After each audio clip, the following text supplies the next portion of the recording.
Why am I doing this? I have no good answers. This is Scott Robin. This is the Vital Vegas podcast, and it is the very first episode of the podcast I've done with video. Huge mistake. Let me say it right up front. The folks on the podcast are going to be disappointed because I don't know how to put like interstitials in or sound effects or anything. When I'm doing video, I'm using this program called Riverside. But I keep hearing how the kids love the video. Some people like to consume content on the YouTubes. So I'm going to try and do the podcast, the audio part, the normal way, and then I'm going to do this video. Apparently, a lot of people are doing this like it's no big deal. They do it every day. I'm not that. I'm cantankerous. I hate learning how to do new things, but I'm doing it anyway. It's very difficult to focus on what I like to call thinking at the same time as thinking about that I didn't do my hair. So I got to wear a cap. And the other thing I notice on podcasts that do video and audio is they take a lot for granted because they use they drop in visuals into their podcast in quotation marks. And everybody that's listening to the audio version is like, what are you showing us? I can't see anything. And so it's very confusing. And I'm going to still treat this like an audio podcast, if you don't mind, since I understand a lot of people, when they look at YouTube, they're not looking at it while they're listening to the podcast. They're whatever. I don't know. I don't know what the kids are doing now. I don't understand a lot of the trends that are happening. I've tried to gaslight. I don't think I'm very good at it. Probably because I don't really understand what it is, but that's that. So there's a ton of Las Vegas news to talk about, a lot to catch up on. Why haven't I done a podcast episode? That is a mystery. I've probably talked about why I don't do the podcast as often as I used to. And I think a lot of that just has to do with I hate to in any way demean your participation in listening to my podcast, but I feel like people don't want to sit around and listen to me talk. Twitter's easier because you grab a few news items and you just sign off. But a podcast is just me rambling, and I don't really have a guest, although I do have an interview with a very nice gentleman involved with responsible gaming. He was the one who helped redesign the When the Fun Stops brochure. Of course, you've seen it if you've ever been to a casino, and they've redesigned it. I interviewed him several months ago, and I'm so embarrassed that it's taken me so long to play it, but I'm going to do that. How I do that on YouTube, I don't know. I think you're going to have to switch from YouTube. If you're on YouTube, you got to go listen to the audio podcast, and you just fast forward. I don't know. I honestly don't know how any of it works. I don't know why I'm doing a video, except that it's something new, and I'm so bored every day that the only reason today that I'm doing a podcast episode, there's two reasons. One, the only way to keep from being bored is a gamble. It's costing me a fortune. Number two, I have a whole thing about gambling, if you want to talk about that. As of 2026. But anyway, the second reason is, there's three. Okay, let's go with three. Bree, my friend, is supposed to make me lasagna. She was supposed to make me lasagna last time. Well, it appears that Bree is a lot of talk and not a lot of lasagna. And so I'm doing another episode, so she'll get a clue. It's not like I have to come over to eat it. Just make it. You can put it on my doorstep. I want lasagna. I like the frozen lasagna that I have. It's delicious. Maybe Michelangelo's or something. Awesome. But I've seen a picture of how she makes it, and she kind of does these little, they stand up. Like they're twirly thing. I don't know.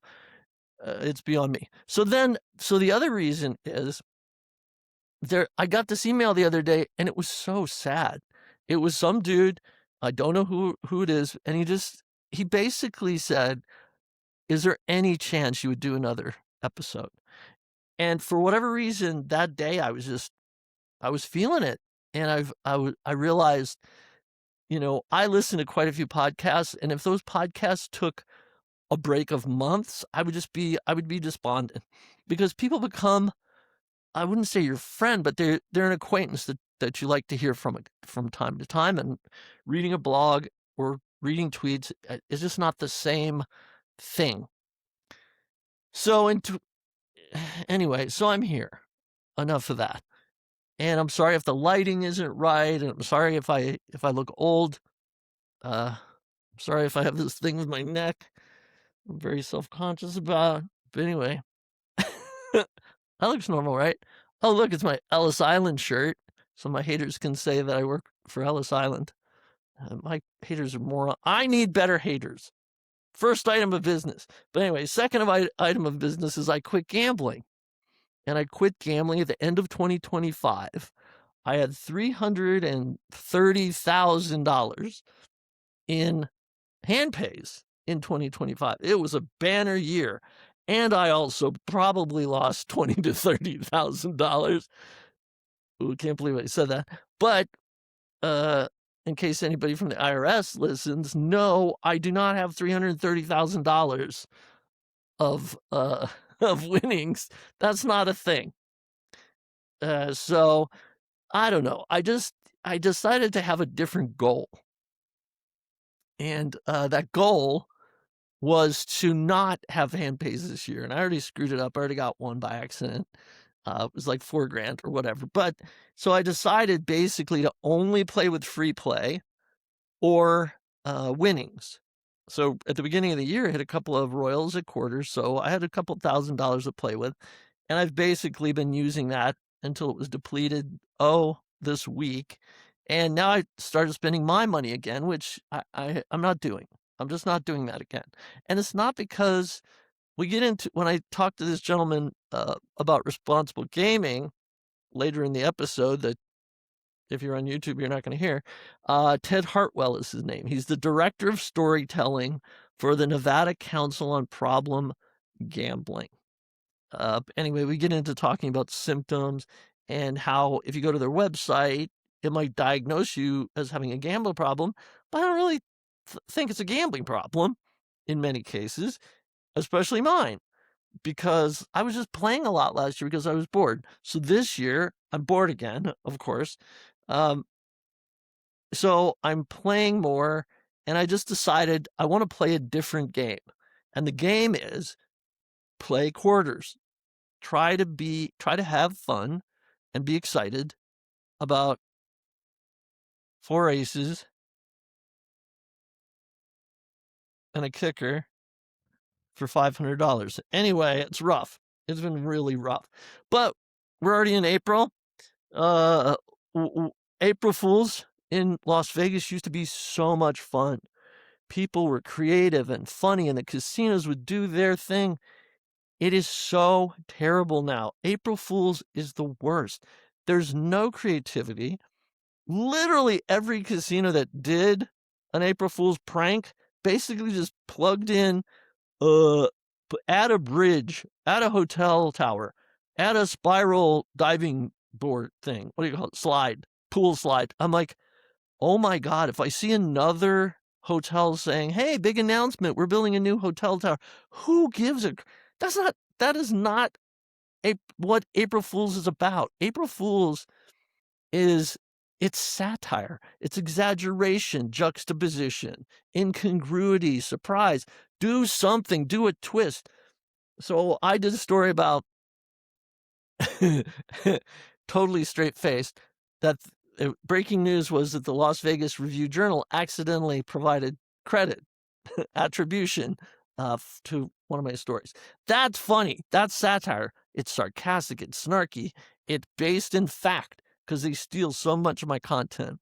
You should go on Twitter just to hear from this dipshit at the Review Journal defending, no shame or embarrassment, defending the fact that they steal my stories.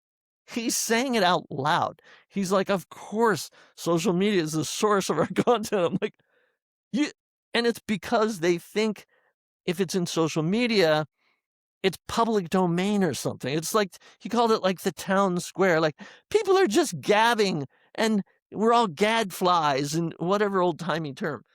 Uh, I my brain almost exploded. That's why I'm doing this episode today, is so I don't go on Twitter and have my head explode. So there's also a lot of news. What did I'm not going to do a listicle. I barely put the the little list of news together. I just wanted to say Las Vegas casinos are hugely disappointing. Oh God, look, there's more light because you can see that I'm looking at my list now. Okay. Anyone who's listening to the audio is just like, what are you talking about, bro? On audio, you don't see any of that crap. Anyway, so how have you been? I've missed you. There are times when I really feel like doing a podcast and I feel like talking to you and catching up. It's weird to talk to myself. It's always been weird to be a solo podcast, but I do realize, like, I listen to other podcasts and it's basically them going through my feed and just talking about my stories. So why can't I do that? Why do I have to spend 4 hours prepping for a show to find scoop and do a listicle and do all these more creative things? No, every podcast is just going through my shit and doing a roundup of my stories. So that's what I'm going to do. I'm going to round some stuff up. You like this hat? Sorry, audio listeners. It's a WSOP hat, but it's cool because it has a beer opener in the rim. Can you imagine the person, all they do all day is they install these things in the rim? They have a rim job. So there was a temporary casino on the Tropicana site, and it was so much fun. It was there for 5 days. I broke the story, not according to the guy at the RJ. That was public domain because somebody tagged me so everybody could see it. So blah, blah. I'm like, dude, you can't tell the difference between a tip and confirmed original reporting. The Review Journal might employ the dumbest people on earth, but the dumbest. They're not even NPR. Oh, snap. Anyway, so it was so cute. Every 2 years, I got to do this. This is the Tropicana site. It's the temporary Bally's Casino. Had 16 slot machines.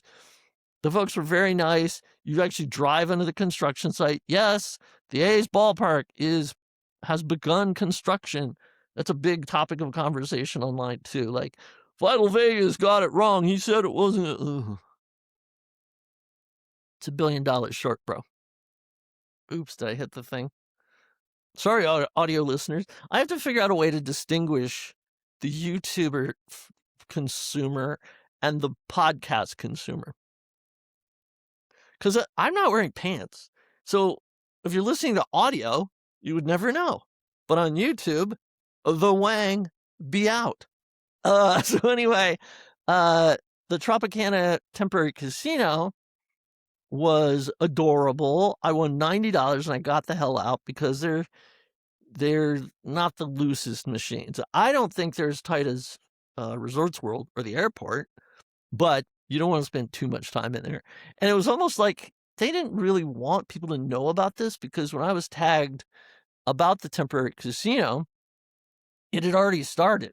So there was no announcement, no release, no news reports. Someone tagged me, shared a picture of the sign that said temporary casino. Boom, I did this story. And then people started going. The RJ stole the story. Local media stole it, as happens in every story, including the Downtown Grand being in receivership, which I've been talking about for a year. That they were going to default on a loan, that they were going to be in receivership, that they were up for sale. I've been reporting on all that. The day after I did a story or did a tweet saying, yeah, I asked them about being in receivership, but they didn't get back to me. The Review Journal's like, the Downtown Grand is in receivership. Breaking news! The dumbest people on earth. Anyway, and also, I should say, defaming me. And, well, I guess it would be libel because this jackass at the RJ is saying, like, we fabricate stories. I don't fabricate stories, you jackass. I sell, I don't sell anything. I post rumors occasionally that occasionally don't pan out. It's been years, by the way. And whenever you ask these folks, like, what rumors do you think he's making up or whatever? And they'll go back like 6 years. Like, Bill Hornbuckle didn't resign.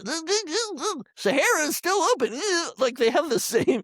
I think at the Review Journal, they have just a post-it, a wall with post-it notes on it. And they're all like, these are your talking points if anyone says that you're doing unethical things by not providing attribution. Because Johnny Katz said the same thing. Like I've heard this from other people, like, well, we're never going to give attribution to a rumor. Well, what about the confirmed stories? Downtown Grand is in receivership. That's what I tweeted. You dumbasses. I did a story that Dreamscape is no longer the owner of Rio. And that's true. And I don't think they've stolen that story yet, but guaranteed they will. Because, Dreamscape is no longer the majority owner of Rio. I broke it. Kennedy Lewis Investment Management has taken over as the majority owner of Rio. I'm going to stop talking about the RJ or jackass. Longtime executive and scoundrel gentleman by the name of Bill Macbeth. He was a minority owner. I think he's been bought out, so he's not involved anymore. And so since there's been this change at Rio, several executives are out. Michelle Engstrom, she was the VP of marketing. She's out. But basically, they're not being fired. They're kind of, when their contract comes up, it's not being renewed. So it's quiet fired. So Michelle's been replaced by Vincent Lentini. I know Vincent personally because one day I was at In-N-Out and he walks up to me and he goes, "Hi, I'm the new VP of marketing at Rio." And I'm like, "Hey, what up?" That's why I'm doing YouTube. So executives will meet me and recognize me and give me scoop. He didn't give me any real scoop, but he did say, "Hi, I'm Vincent Lentini, the new VP of marketing at Rio." He was with Affinity Gaming, Hard Rock Biloxi, and Caesars Entertainment. Another executive who's gone, Chief Financial Officer Christopher Balaban, out. Lori Clifford, VP of Sales, she does groups and things, out. So kind of a purge. They've brought in these new executives. Lloyd Nathan, chairman of the board of Rio Real Estate Holding, and Pavan Kapoor.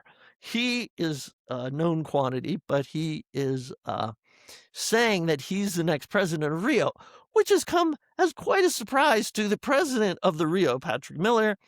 I might have interviewed him on an episode at some point. Just really affable guy, really knows his stuff. So they need somebody to throw under the bus. So the new owners are doing this quiet purge. They're making decisions, one of which is that they're going to have paid valet parking at Rio. That ought to move the needle. Huh? Okay. The good thing about YouTube is you can see my expressions. So if you're listening to the audio, bop over to the YouTubes. If this thing is even recording, who knows? If it's not recording, I'm going to be so annoyed. What else? Let's just blow through like 100 news items, shan't we? So Charter 75 Modern Kitchen has opened at Barbary Coast. They also got a Tacos El Pastor, I think is the name of it. And they got a slip and slide. What do you call it? Steak and bake? Bacon shake? Shake and bake? I don't know. Shake and flake? I don't one of those. Boyd has a million of those coming to their properties now. Sorry, not properties, casinos. I hate when executives say properties. It's one of my biggest pet peeves. Properties is an internal term. Don't say this to the world. We're very proud. We're very excited about our property. You're not, number one, you're not all that excited. Here's a question for you. Has any news release ever not had a quote where an executive is excited? I dare you to find one. I double dare you. Double dare. Tacos Del Rio opened at Rio. Bada boom. That was Guy Fieri's Mexican restaurant, the Drunken Ass, whatever it was. That closed, and within a week, Tacos Del Rio opened. It's pretty good. I went over, had some chips and the salsa. All the kids are eating the salsa now.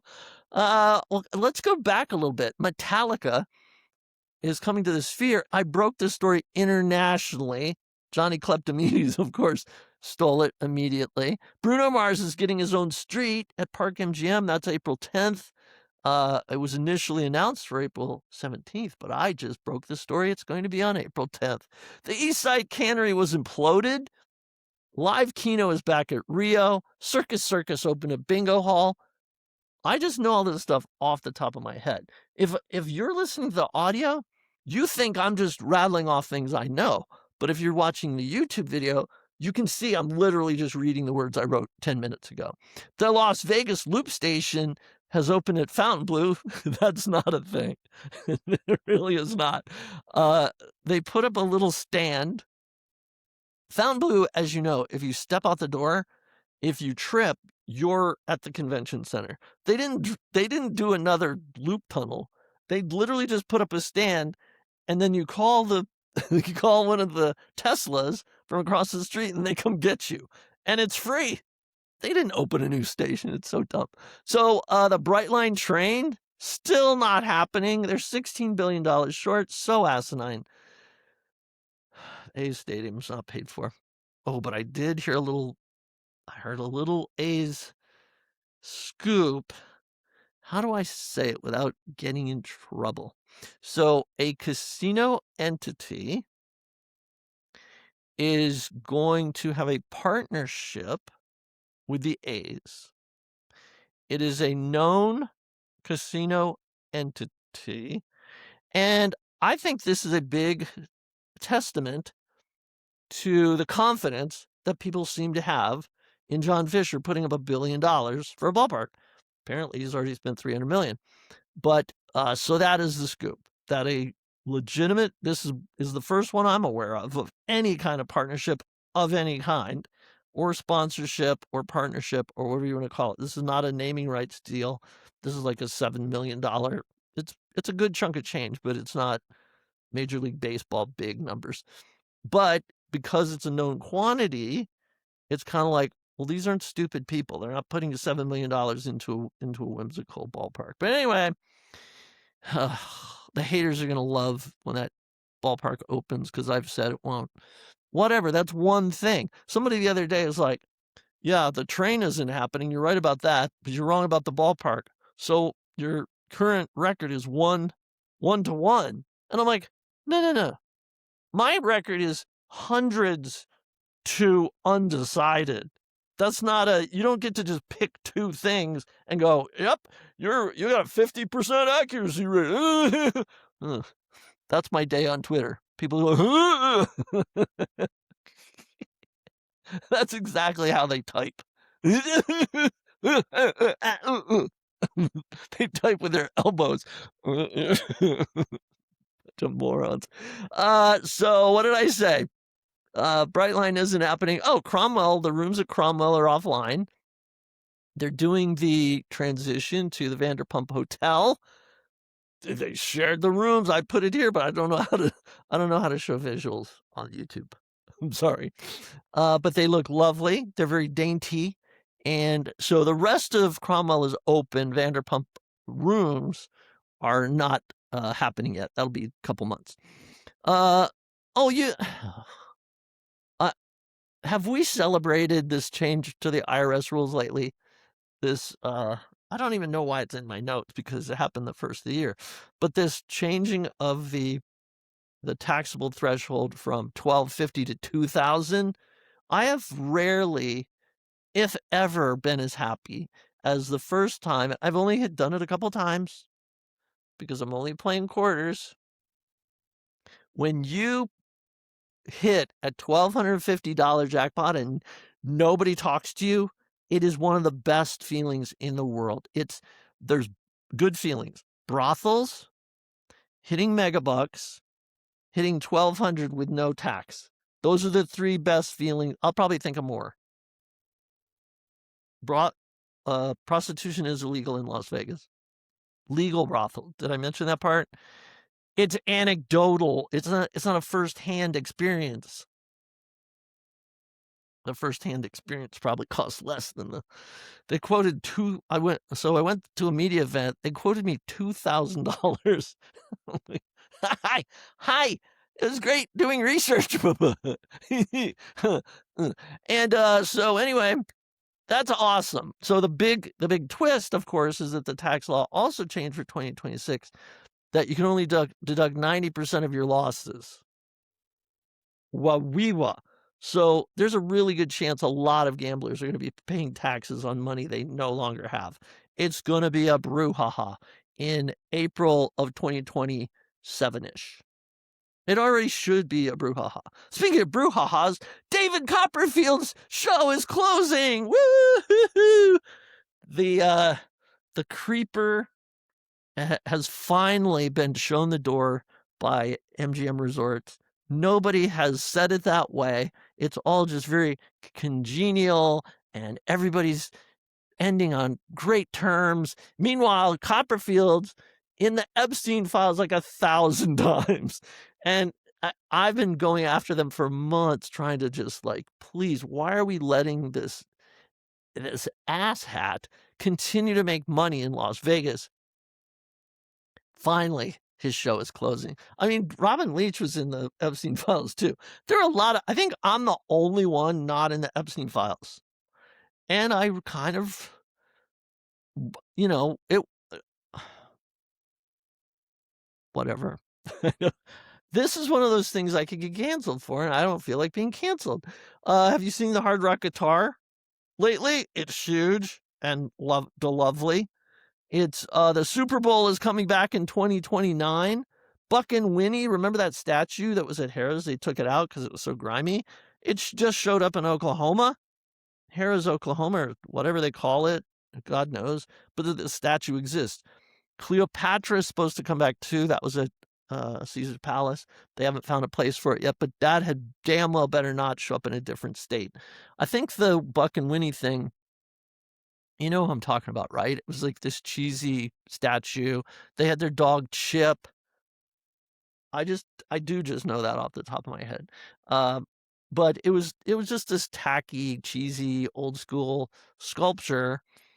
And things have changed at Harrah's Las Vegas. They've turned it into kind of more of a convention hotel. So it didn't fit.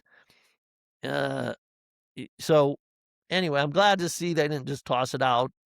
The person I talked to who knows everything, uh,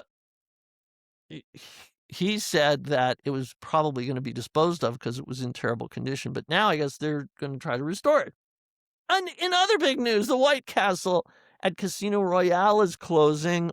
That was my scoop, also stolen by, everybody, including the Review Journal. Didn't I say I wasn't going to talk about that anymore? Anyway, White Castle is out. There was barely a reason to go to Casino Royale after they took out their table games. But now, no White Castle. Please, Tony Roma's very famous restaurant. It will close May 9th at Fremont Casino. Broke that story too. Just went to the resort at Summerlin. Used to be called a Rampart Casino. For the Win Burgers just opened. Excellent. Tacos 1986. It's tacos. And a Caesar Sportsbook opened at this off-strip resort. Resorts World closed its poker room. Everybody gets so broken up about it. Poker rooms do not generate revenue for casinos. They take up valuable floor space that could be devoted to chicken parm.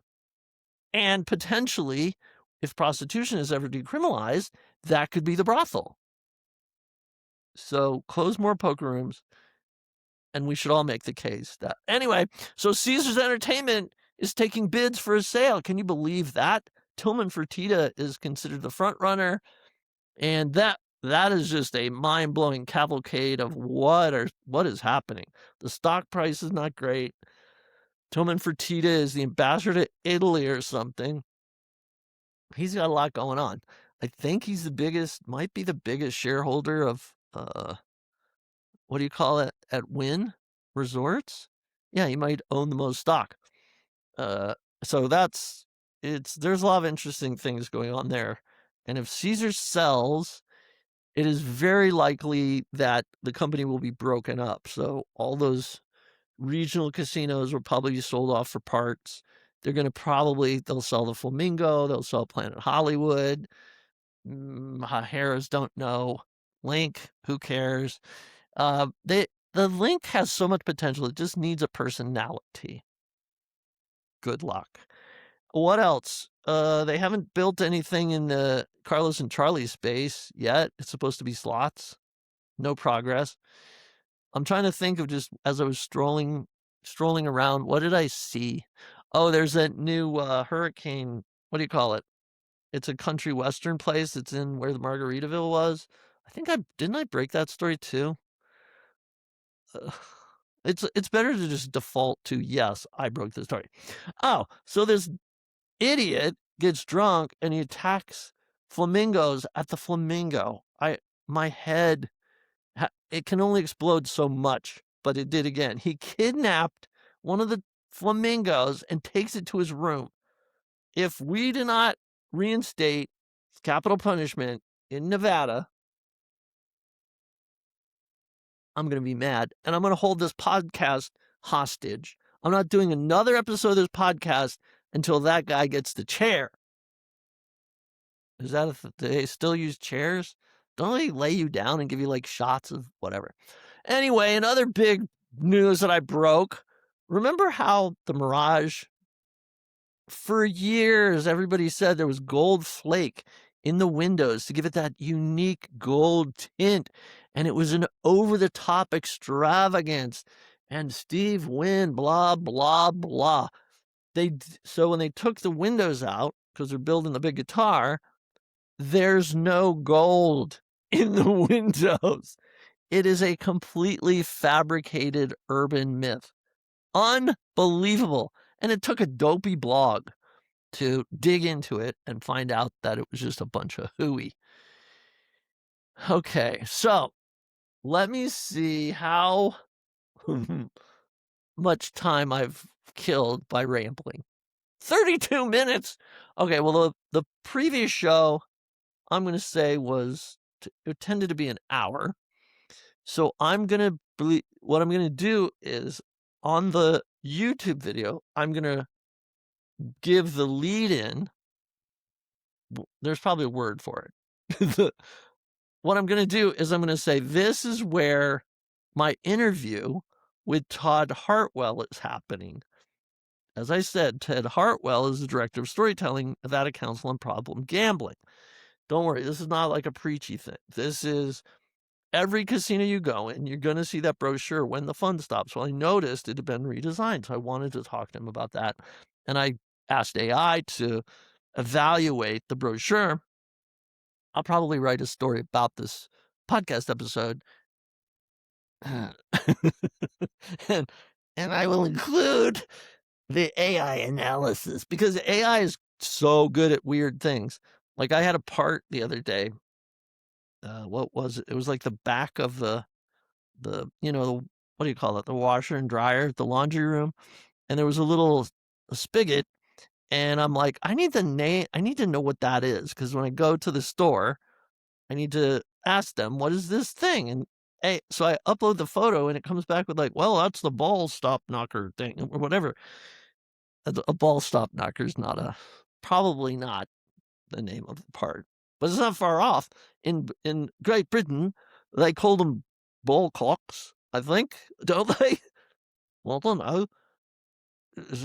I don't know for sure. Anyway, I'm never doing a video again, so enjoy this one episode. And so this is where we're going to talk to Ted Hartwell.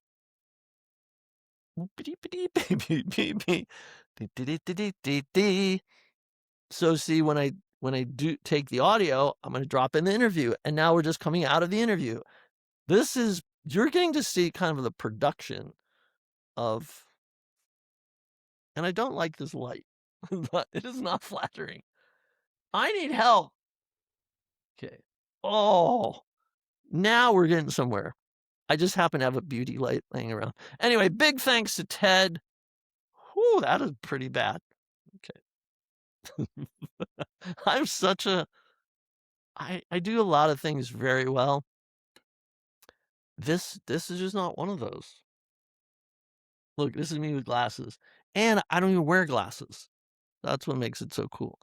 So thank you for listening. I probably will go back to the audio only version in the next episode, whenever that might be. I think I'm supposed to be speaking to the new president and CEO of Fremont Street Experience. His name is Cliff Atkinson.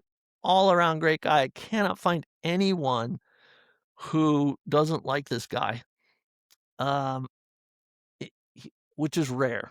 Like if you can't find anybody to talk shit about somebody, it's very suspicious in Vegas. But he worked at Fontainebleau. He was fired before it opened. Quiet fired, because they dropped a news release saying that there was a new president and it wasn't Cliff. He worked at Virgin, again, not so quietly fired, and now he's at Fremont Street Experience. Interesting dude, funny. He's the last best hope that Fremont Street Experience will change its volume level, despite the wishes of a Mr. Derek Stevens, who believes that, well, volume equals fun. It just doesn't, even at a brothel. Probably. So no listicle. I don't even remember what I used to do on this podcast. But I think a lot of it was rambling like I've been doing, but I don't like doing news roundups. The only reason I think I should keep doing a podcast is I feel a little guilty, because if I don't do a podcast, all you have to do is listen to the local media, and it is abysmal. Vegas is in so much trouble. That's been the overriding conversation for the last maybe year or so, is how Vegas is dying. Vegas is in trouble. And every writer gets it wrong. Every influencer gets it wrong. Every expert gets it wrong. They're talking about pricing. If I see one more story about how expensive things are being the death of Las Vegas, it's a bunch of hooey. It is not borne out. It is something that people gripe about online, but that is not driving this. This is geopolitical in nature. People hate America, so international travel has fallen off a cliff. That's a huge factor. There's also commoditization, which is competition. The handheld gambling device, smartphone, is taking a bite out of visitation to Las Vegas. That is not pricing related. Prices are a factor for a very, very small number of people. Economic uncertainty certainly is a consideration, but that's the chaos that's been caused by the current administration's policies. I don't talk about politics here. It's just an A to B to C correlation. It's not rocket scientist. The drop in visitation happened in 2025, simultaneous to the chaos. It's not some magical thing. Vegas wasn't magically expensive. People, when they come to Vegas, they're on vacation. They're not that mad, and they're coming back. If you saw the survey from the LVCVA, that's the Las Vegas Convention and Visitors Authority, the vast majority of people love their experience. They're going to come back. They're very satisfied. Prices are expensive everywhere. There's nothing magical. They're not mad at resort fees. Resort fees are part of your bill. There's no hidden fees anymore. You can't do hidden fees. So yes, I know you're mad that your drink is $20. Talk to the unions. Union contracts have jacked up the prices. These are hard costs. Labor is the biggest expense of any business, and that is true in the casino business as well. It's not corporate greed. What is this nonsense about corporate greed? Corporations are by definition greedy. They are there to make money. They're not charities. They're not there to give you a dollar buffet. That time is gone. The problem is that people are comparing Las Vegas to its former self. You can't compare Vegas now to 20 years ago or even 10 years ago. The mob's not running. If I hear one more person say it was better when the mob ran it, I'm going to garret them. Do you know what a garret is? Not the comedian. No, it's garroting. It's the what they do when they sit in the back of the car and they glare at you. Isn't that a thing? Is it garrote? Is it garrot? Is it a French term? Don't know. Not looking it up. Anyway, so it has been so great to reconnect. I have no idea if downloading the audio from Riverside is gonna work. So this may only be on YouTube, and if that happens, I'll dump the interview with Ted. I'll just have a still image on the screen, and then I'll just play the audio. Maybe I should do that anyway.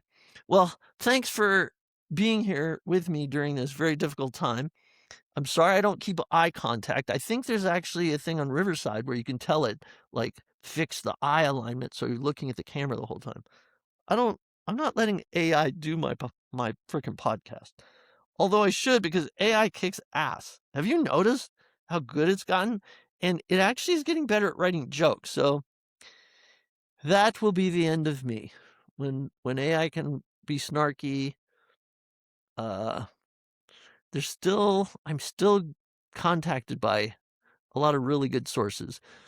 So AI can't do that part, but the execution of it, like if I use it to edit my stories. So I haven't had a typo in a story in, I'm gonna say, 6 months, and I don't really do you know, drafts of anything. I'm not a draft person. It comes out, it's gold. The minute it hits the keyboard and on the screen, it's gold. So, but I do occasionally have grammar issues and a typo or two here or there. So I run it through AI and I say, find grammar mistakes and typos. And it's mostly typos because, let's face it, I'm a professional writer. And it tells me the error and the correction, and it's amazing. And so I'm pushing stories live with no mistakes. And all the web experts, the copywriting experts, they have nothing to criticize. It's unnerving. Like you can see they're visibly jittery and upset. They're like, I didn't have to correct the there and the there and the there. Are there three? T-H-E-R-I-R, T-H-E-Y-R-E, and T-H-E-R-E. Yeah, there's three there's. And your. Y-O-U-R-E, and Y-U-R. Anyway, this is what I used to do. So welcome back to the podcast. I used to just ramble endlessly, and I'm doing it again. We'll have an interview probably. Might do a listicle next time. No video, because I could use some work. I don't know. I realize if you're listening to the audio version, there's a lot of gaps that need filling. I don't know why you keep talking about brothels, but here we go. And I think this is the part at the end of the show. On the audio part, it'll say like, well, I'm out of here later. But on the video, well, I'm out of here. Catch you soon. Love you, miss you. I'm out. Did I do it right? I don't think